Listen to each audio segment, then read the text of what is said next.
Então, gravando, tá? Então, estávamos vendo, segundo o Crick, a questão de se é ou não é possível um conhecimento a priori e se esse conhecimento a priori é ou não é verdadeiro. Tá? E ele continua. Talvez não exista simplesmente nenhuma prova matemática que decida a conjectura. Em todo caso, isto poderá ser ou não ser o caso. Talvez exista uma prova matemática que decide esta questão. Talvez todas as questões matemáticas sejam decidíveis por uma prova ou refutação intuitivas. Hilbert pensou que sim. Outros pensaram que não. Outros ainda pensaram que a questão é ininteligível, a não ser que se substitua a noção de prova intuitiva pela de prova formal num sistema único. Então, alguns disseram que sim, é possível, né? É possível mostrar que existe um conhecimento verdadeiro a priori, ou um conhecimento a priori verdadeiro de qualquer objeto inteligível. Outros disseram que não, né? Apresentando para tal provas ou refutações intuitivas, tá? E outros ainda sustentaram a questão de que talvez um conhecimento a priori de qualquer objeto seja ininteligível, tá? Salvo se pudesse provar dentro de um sistema lógico formal no qual os axiomas estivessem dispostos de um modo a demonstrar isso. É certo que, como sabemos por Kurt Gödel, nenhum sistema formal único decide todas as questões matemáticas. Tá? Existe aqui o famoso princípio da incompletude, né, que não permite provar tudo a partir de um primeiro, digamos, axioma, ok? Em todo caso, e isto é que é importante, a questão não é trivial. Ainda que alguém tenha dito que é necessário, se for verdade, que todo número par seja a soma de dois primos, não se segue daí que alguém saiba qualquer coisa a priori acerca disso. Veja, uma coisa é deduzir de uma operação aritmética um certo resultado. Tá?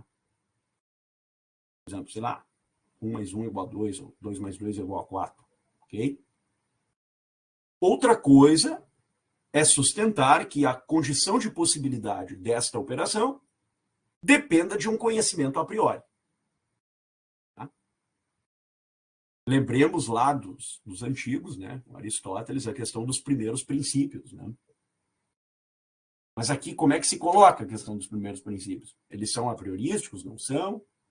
Ou dentro de uma perspectiva kantiana, há juízos sintéticos a priori, que são, por assim dizer, necessários para qualquer raciocínio?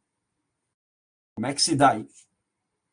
É isso que ele está começando a indagar aqui. É como se ele pegasse digamos assim, todo esse arcabouço epistemológico, né, presente na tradição filosófica, colocasse num corder e começasse a, né, desafiar estas convicções. Tá? É isso que ele está tentando fazer aqui. Então, não se segue daí que alguém saiba qualquer coisa a priori acerca disso. E nem sequer me parece que se siga sem algum argumento filosófico adicional, e trata-se de uma questão filosófica interessante, que alguém poderia saber algo a priori acerca disso. Veja, aqui a questão já muda. Não é o fato de que há um conhecimento a priori, há um objeto a priorístico e é passível de ser conhecido. Não. A questão é possível que alguém venha a conhecer isso? Veja que a pergunta já muda aqui. Já parte-se aqui de um certo ceticismo em relação à condição de possibilidade do conhecimento alheio. Okay? Se alguém é capaz de conhecer qualquer coisa a priori. Tá? Veja, são questões altamente problemáticas essas aqui. Tá? Ok? Muito bem. Então, que alguém poderia saber se algo a priori acerca disso. Ou poderia, como eu disse, envolve uma outra modalidade. Queremos dizer que, mesmo que ninguém, talvez até no futuro, saiba ou venha a saber a priori se a conjectura de Goldbach está correta, em princípio existe uma maneira que poderia ter sido usada de responder a priori à questão. Esta afirmação não é trivial. Ou seja, perante uma certa demonstração ou uma certa mostragem de um argumento proposicional a priorístico, eu poderia apresentar uma resposta a isso, também a priorística. São questões altamente problemáticas. A primeira envolve um ceticismo em relação ao objeto. Algo que poderia ser conhecido a priori. A segunda envolve um ceticismo em relação à condição de possibilidade dos outros seres humanos terem acesso a isso além de mim. E uma terceira dificuldade envolve o quê? Envolve a situação na qual, tendo alguém mostrado um argumento proposicional a priori, seria eu capaz, né, de opor-me a isso também segundo os juízos a priorísticos? São questões altamente problemáticas para a filosofia. Por isso não é nada trivial isso. Não é então óbvio que os termos necessário e a priori, tal como se aplicam a afirmações, sejam sinônimos. Pode haver um argumento filosófico que os relacione ou que talvez até os identifique. Tá? Por exemplo, o Aristóteles faz isso. Okay? Diz ele lá, a certa altura, nos analíticos posteriores, os princípios são seguros, certos, necessários, né? A priorísticos. Ok? Quer dizer, querendo estabelecer uma espécie de relação de identidade entre necessidade e a priori. Agora, há identidade entre essas coisas? Quer dizer, como ele diz aqui, ó, pode haver um argumento filosófico que os relacione ou que talvez até os identifique, mas é preciso um argumento e não apenas a observação de que os dois termos são claramente intermutáveis. Quer dizer, alguém diria assim, não, um argumento a priori é um argumento necessário. Ok, me mostre a relação de identidade entre necessidade e a priori. Ah, já foi planteado o problema. Como é que a gente sai disso? Tá? Então, defenderei mais adiante, diz ele, que, de fato, eles nem sequer são coextensivos. Quer dizer, existem verdades necessárias a posteriori e provavelmente também verdades contingentes a priori. Ele está dizendo que é o seguinte, gente, que não existe identidade entre a priori e necessário. Por quê? Porque existem verdades necessárias que são a posteriori, ou seja, que são captadas, conhecidas, descobertas mediante a experiência. E também, por outro lado, existem determinadas verdades que são a priori, mas não são necessárias, são contingentes. E o que é algo contingente? Algo contingente é algo que é podendo não ser. Lembramos que o contingente, lá na tabela dos opostos modais, é o oposto contraditório de necessário. Necessário é aquilo que é, né, e continuará sendo. Do ponto de vista da lógica modal, a gente diria o seguinte: necessário é um operador que é, não podendo não sê-lo. Tá? Nós diríamos assim. E o contingente é algo que é podendo não ser. A diferença entre o necessário e o contingente é que o necessário não pode não ser. E o contingente pode não ser. Tá? Então, podem subsistir verdades que são a priori, mas que são verdades podendo não ser. É isso que ele está dizendo aqui. Tá? Então, julgo que as razões pelas quais as pessoas têm pensado que estas duas coisas têm de querer dizer o mesmo são as seguintes. Então, agora vejam, O que ele vai sustentar aqui? O que ele está tentando fazer? Ele está tentando diagnosticar o problema. Tá? Ele está tentando fazer um diagnóstico da coisa. E o que implica isso? O que significa dizer que ele está querendo fazer um diagnóstico dessa situação? Tá?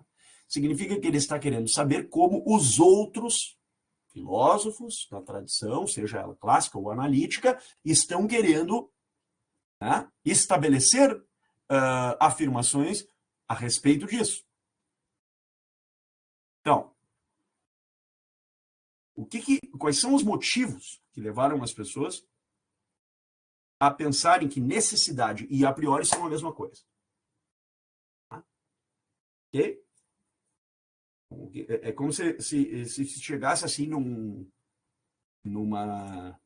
auditório, numa sala de aula, onde todo mundo já tivesse estudado todos esses temas assim amplamente, e perguntasse assim, ó, pessoal, é o seguinte, como a tradição filosófica até esse momento entendeu isso? Essa relação de identidade entre necessário e a priori. E por que entendeu assim? Tá?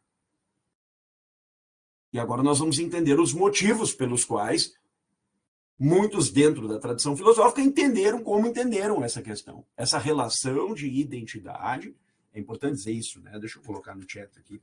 Essa relação de identidade entre a priori e necessário. Operador modal necessário. De necessidade. Ok? Como se a priori fosse igual à necessidade. Ok? Então, ele está discutindo isso. Na verdade, ele está dizendo o seguinte, olha, isto não é assim, porque há verdades a priori que são contingentes, eu não posso identificar uma coisa com a outra, né? E há, por outro lado, verdades a posteriori que são necessárias. Existem dois argumentos proposicionais que ele emprega aqui para mostrar que essa relação de identidade, no fundo, não subsiste. Tá? Agora, ele quer entender o motivo pelo qual aqueles que defenderam isso defenderam.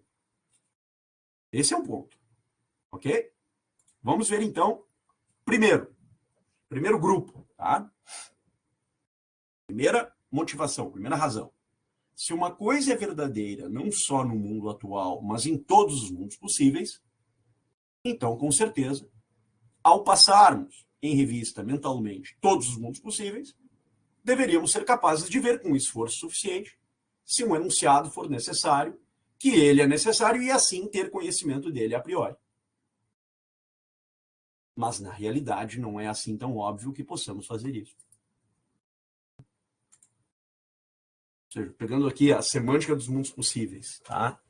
Então, o que isso implicaria dizer? Implicaria dizer o seguinte, olha, eu preciso verificar em todos os mundos possíveis, não em um ou alguns, ou a maioria, não, em todos, sem exceção, a necessidade de um argumento proposicional, de um enunciado, né? E verificar que ele antecede a própria experiência nesse mesmo mundo possível. Professor, eu tenho uma dúvida. Seria a priori e estaria presente em todos os mundos possíveis. Rafa, por favor. Desculpa te interromper, eu pensei que quando eu fui na tua respiração, eu pensei que tivesse acabado. Como se sabe quantos são os mundos possíveis? Esse é o outro desafio. Para isso, o que acontece? Claro, na lógica antiga, medieval e principalmente barroca, né, a semântica dos mundos possíveis era uma semântica aberta. Né? Quer dizer, o que são os mundos possíveis? Os mundos possíveis são tantos quantos mundos alternativos sejam capazes de subsistir semanticamente. Seja uma semântica na qual, né, os objetos designados correspondam a mundos puramente linguísticos, sejam objetos designados correspondentes a mundos extralinguísticos. Chamemos isso de uma semântica de cunho puramente nominal, ou uma semântica de razão, e uma semântica real, né? Ok? E dentro desta oposição, os lógicos divergiram muito sobre o que seria exatamente esse conjunto de mundos possíveis. São mundos atuais? São mundos infinitos? São mundos imaginados? Né? Percebe? Há uma série de questões em aberto aqui, na chamada semântica dos mundos possíveis. Sim. Então, logo eu tome o operador possível como um operador primitivo num sistema de lógica modal clássico, o que eu vou dizer? Bom, a semântica dos mundos possíveis me diz assim: será um mundo possível se ele for possível, o que implica dizer que, em sendo possível, ele não pode ser impossível, né? E, para que ele fosse necessário, ele teria que subsistir a despeito de todos os outros. Tá? Então, como é que nós poderíamos, digamos, aferir argumentos modais a partir disso? Né?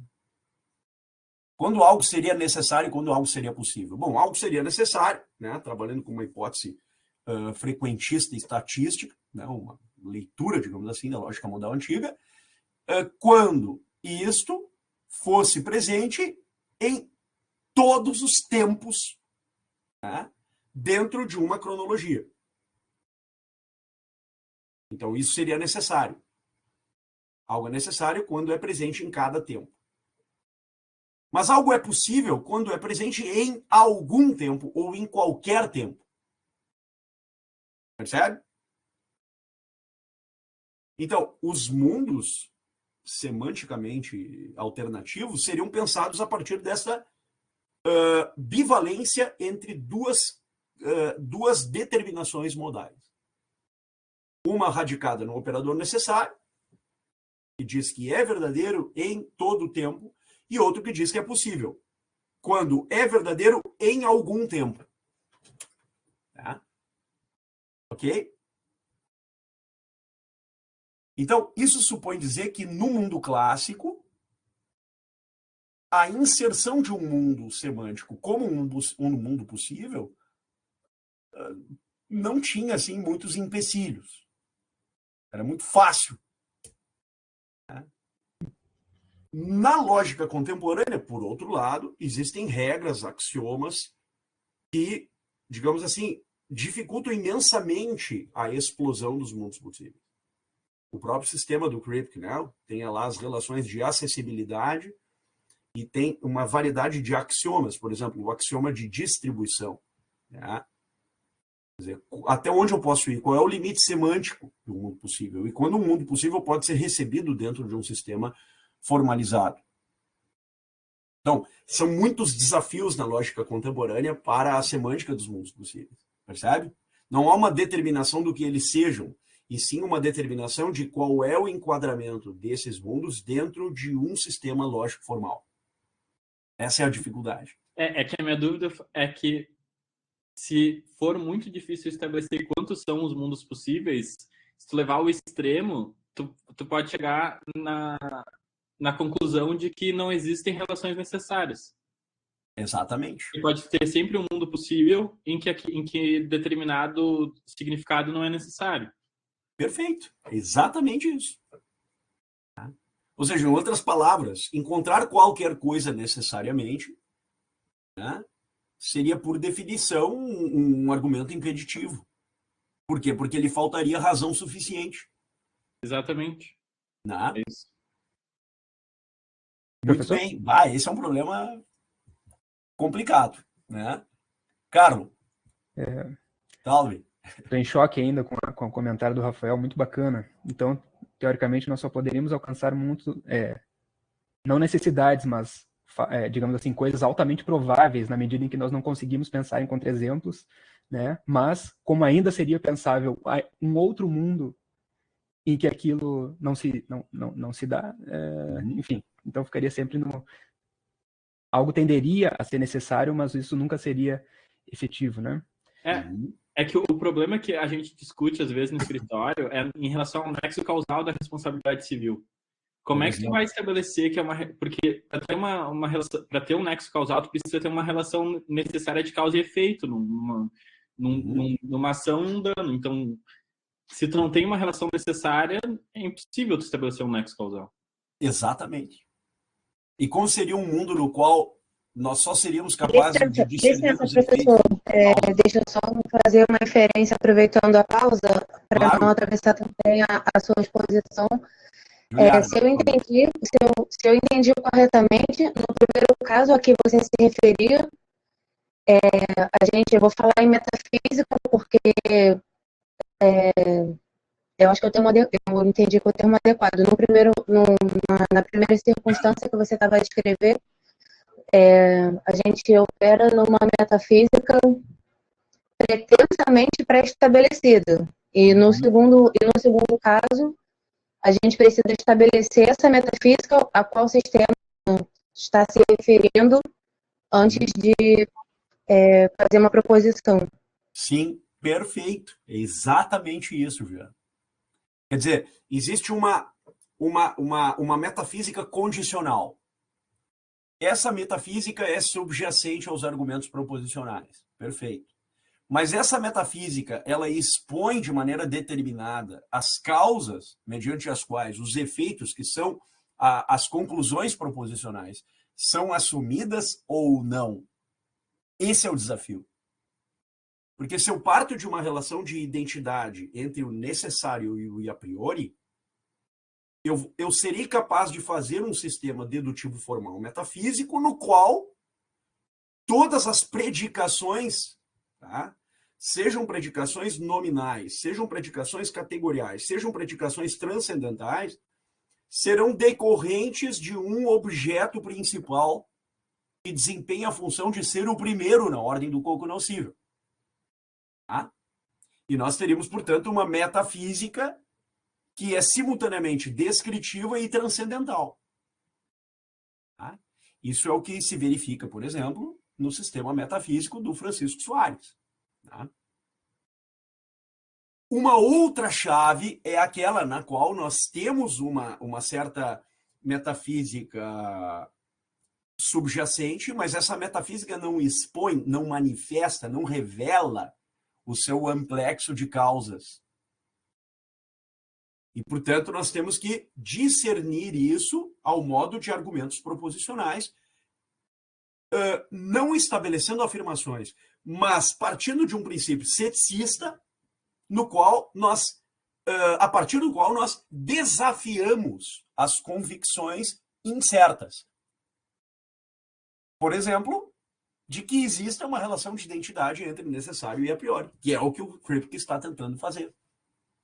Então, não é que o Kripke diga, não, eu vou partir de uma metafísica e vou deduzir transcendentalmente até chegar nas conclusões.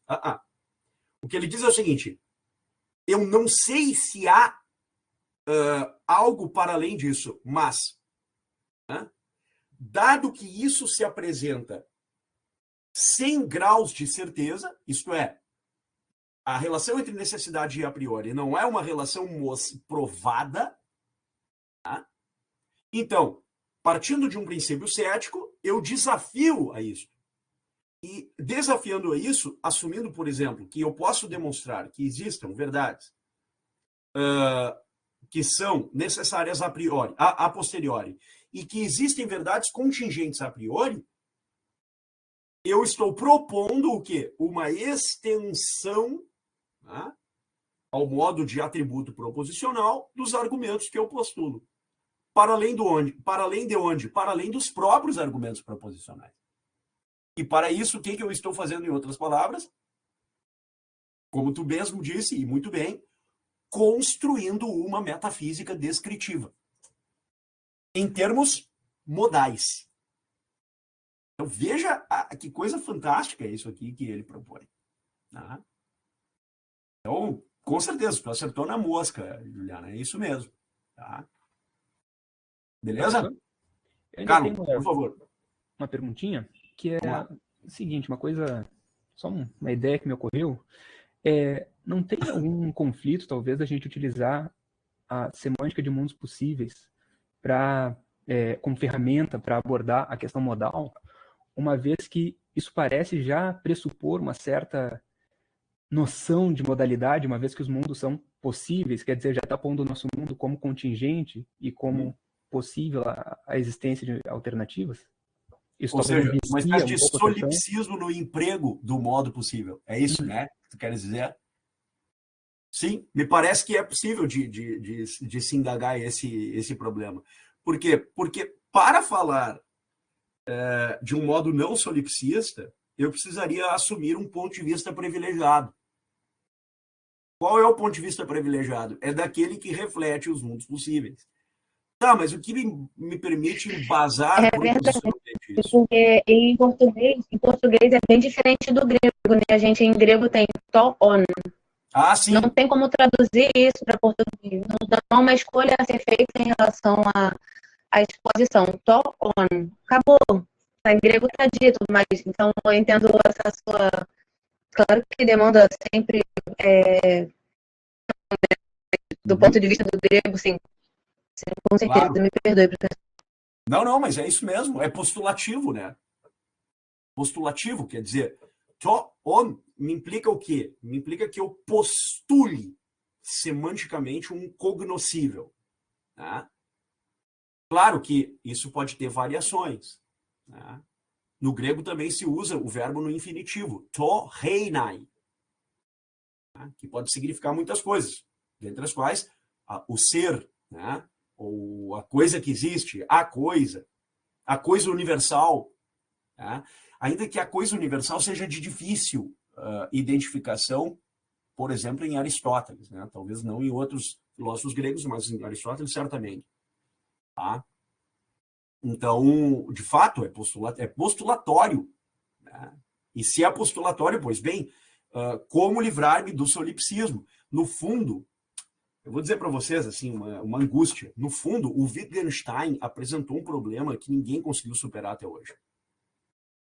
Tá? Que é o seguinte: quando eu não estou sendo solipsista ao mostrar argumentos proposicionais. Tá? E mesmo que a gente parta daquelas distinções que são bastante presentes no âmbito da filosofia analítica, né? Por exemplo, vou libertar-me de todo o psicologismo através de uma teoria dos juízos, né? Como propôs o Frege na conceitografia e em outros artigos, ou mesmo digamos assim, numa aderência de um sistema modal, claro, ainda primitivo, mas mesmo assim um sistema modal com atributos proposicionais, como é o sistema do Carnot, por exemplo.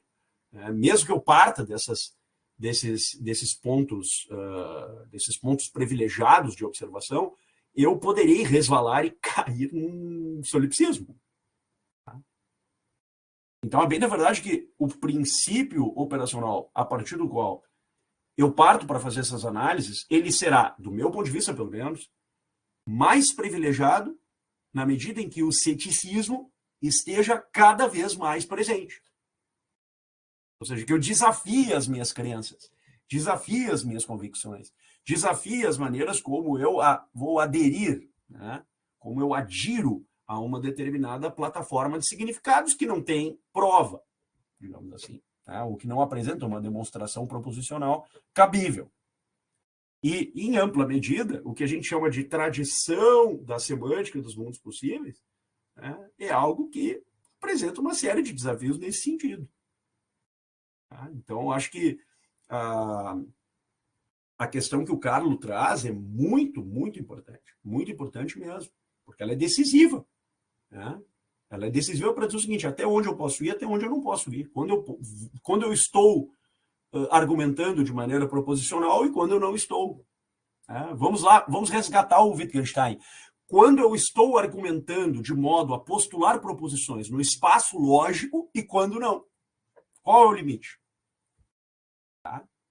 Me parece que o ceticismo apresenta um ponto de vista privilegiado e muito mais consistente se nós o compararmos com os outros pontos de vista.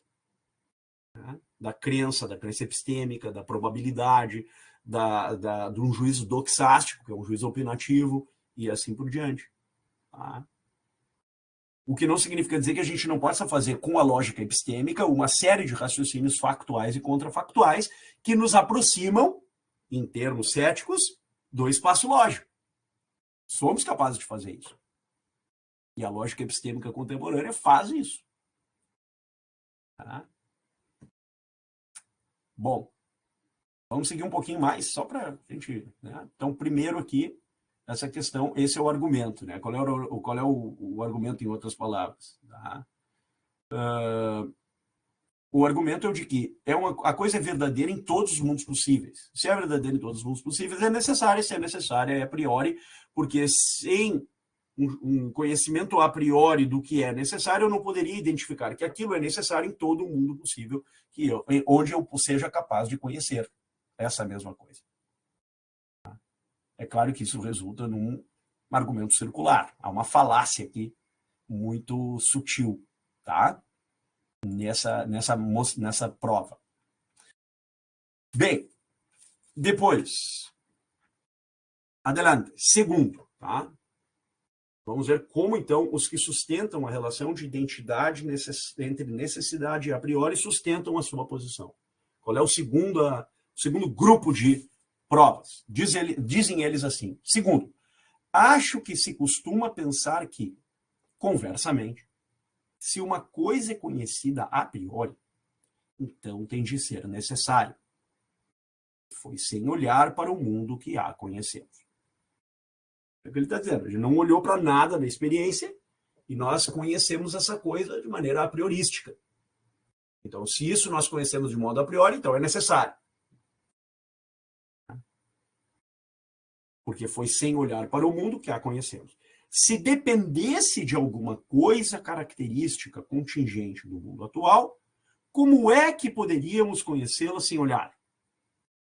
O mundo atual poderia sair um dos mundos possíveis em que ela é falsa. Por exemplo, a gente não olhou para a experiência e deduziu. Isto é a priori, logo é necessário. Tá? Mas supondo que nós, em algum momento, venhamos a olhar para o mundo da experiência, nós vamos identificar que isso que nós achávamos que era verdadeiramente necessário, no fundo, é falso. O mundo atual poderia ser um dos mundos possíveis em que ela é falsa. Esta ideia está dependente da tese, segundo a qual não pode haver uma maneira de conhecer algo do mundo atual sem olhar que não seja também uma maneira de conhecer o mesmo de todos os mundos possíveis. Olhar para aquilo que é verdadeiro ou falso em um mundo implica dizer que, em ao menos este mundo, ele será falso. Logo, eu não poderia dizer que ele sempre será verdadeiramente necessário em todos os mundos possíveis. Porque neste, que é o mundo actual, chamemos assim, salvo melhor palavra, neste mundo atual, ele é falso. Isso envolve problemas de epistemologia e acerca da natureza do conhecimento. E não há dúvida de que, posto assim, é muito vago. Mas, por outro lado, não é realmente trivial. Mais importante do que qualquer exemplo particular de uma coisa alegadamente necessária e não a priori, ou de uma coisa a priori e não necessária, é vermos que as noções são diferentes e que não é trivial defender que uma coisa, porque é algo que talvez só possamos conhecer a posteriori, não é verdade necessária. Só porque uma coisa é, num certo sentido, conhecida a priori, não é trivial que o que assim se conhece seja uma verdade necessária. Então, eu não posso afirmar que aquilo que eu conheço a priori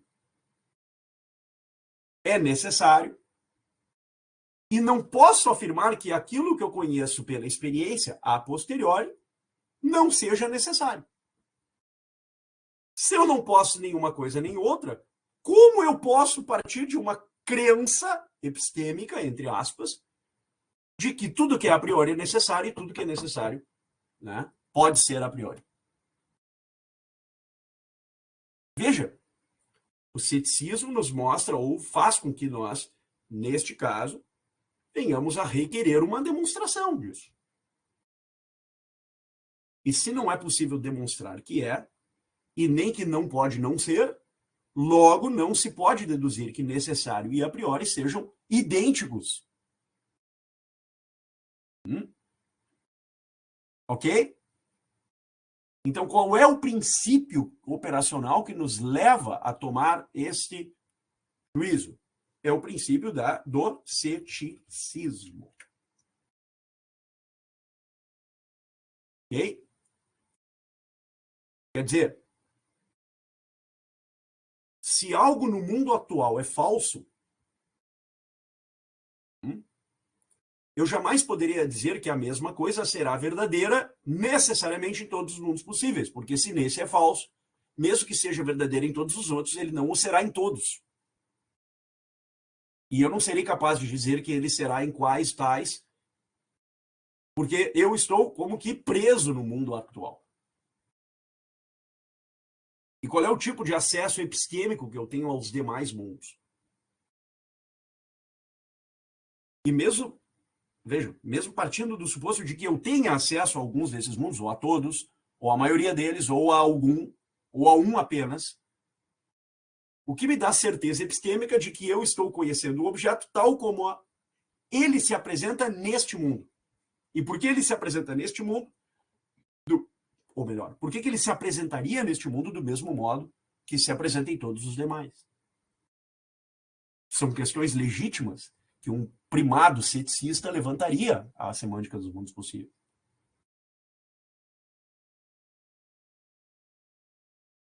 Então, nós vimos aqui um diagnóstico sobre duas crenças, entre aspas, epistêmicas, que são usuais na história da filosofia sobre essa relação de identidade entre necessário e a priori. E a partir de então, o Kripke vai começar a desmontar isso aqui. Isso nós veremos no dia 24, daqui a 2 semanas. Beleza? Dá tempo para mais uma?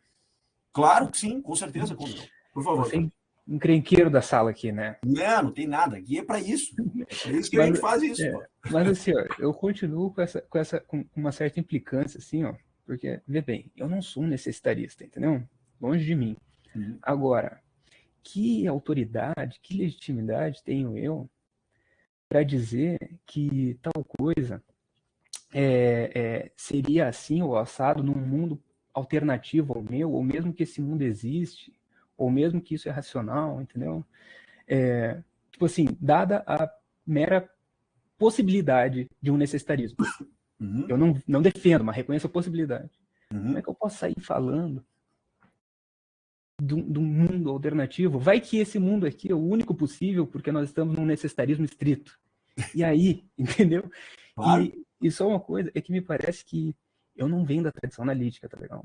E eu tenho a impressão de que a tradição analítica cultivou por um tempo uma certa mania de tratar as coisas, as disciplinas, de uma maneira supostamente ou pretensamente pura. Quer dizer, eu vou fazer uma epistemologia sem metafísica. Eu vou tratar aqui de uma questão modal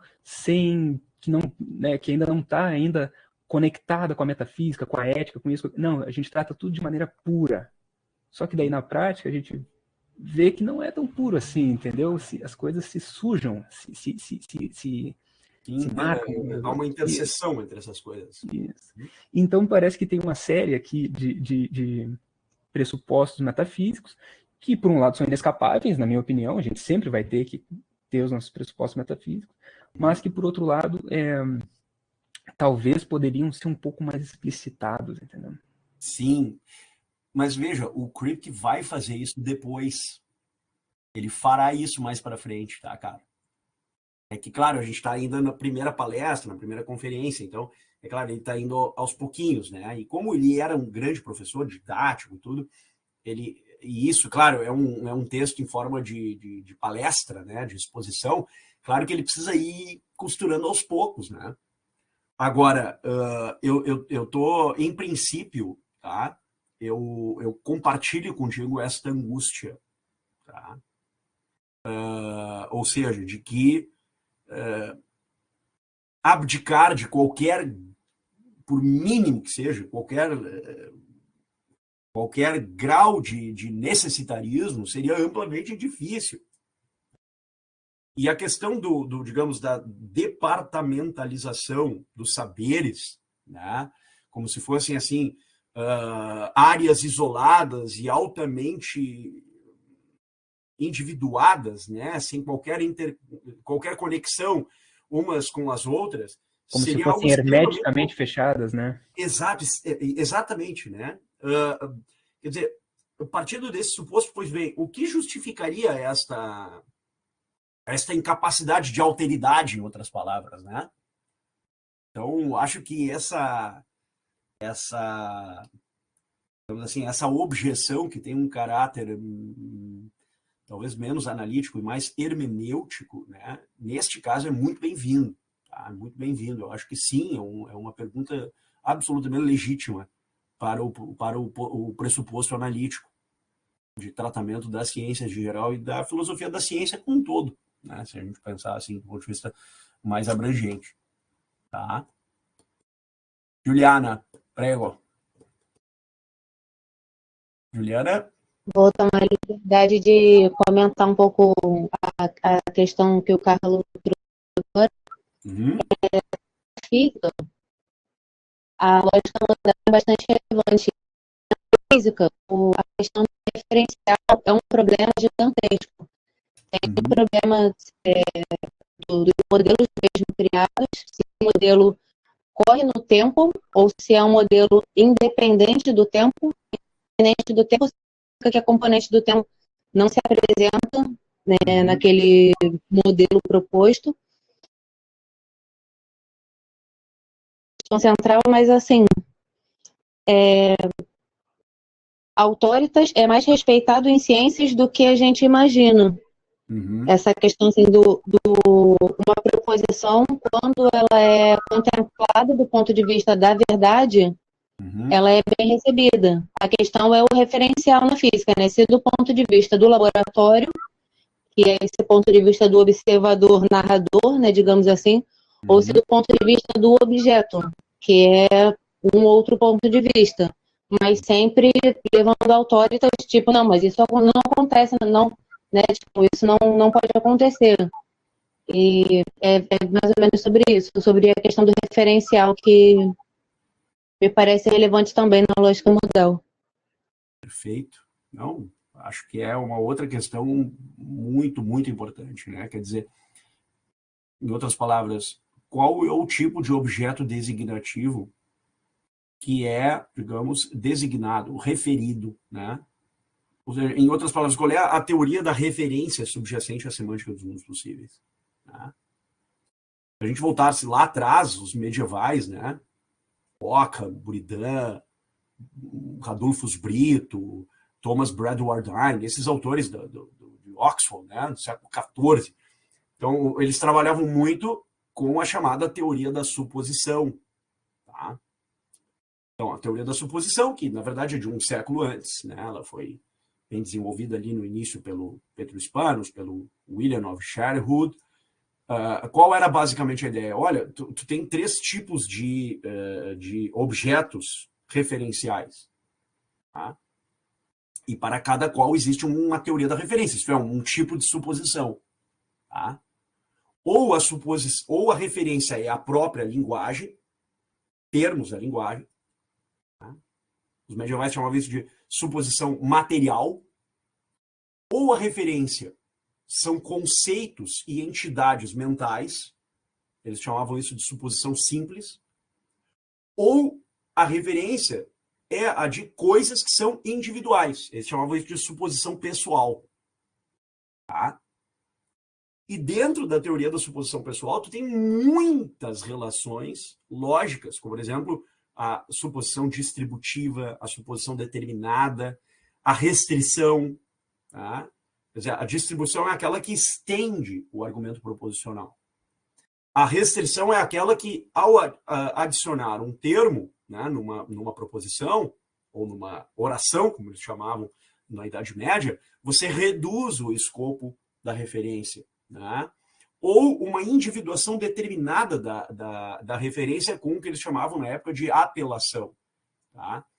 Tudo isso para dizer o quê? Que por trás de uma teoria da referência, seja na moderna lógica de quantificação de predicados, seja em argumentos extensionais que lidem com conectivos verofuncionais, o que nós temos, em outras palavras, é o quê? Um aperfeiçoamento, tá, da lógica modal a partir de condições que estão presentes na lógica proposicional e na lógica de quantificação. Tá? E me parece que isto, o emprego deste patrimônio da lógica do cálculo proposicional e também da lógica de quantificação, o cálculo de predicados, né?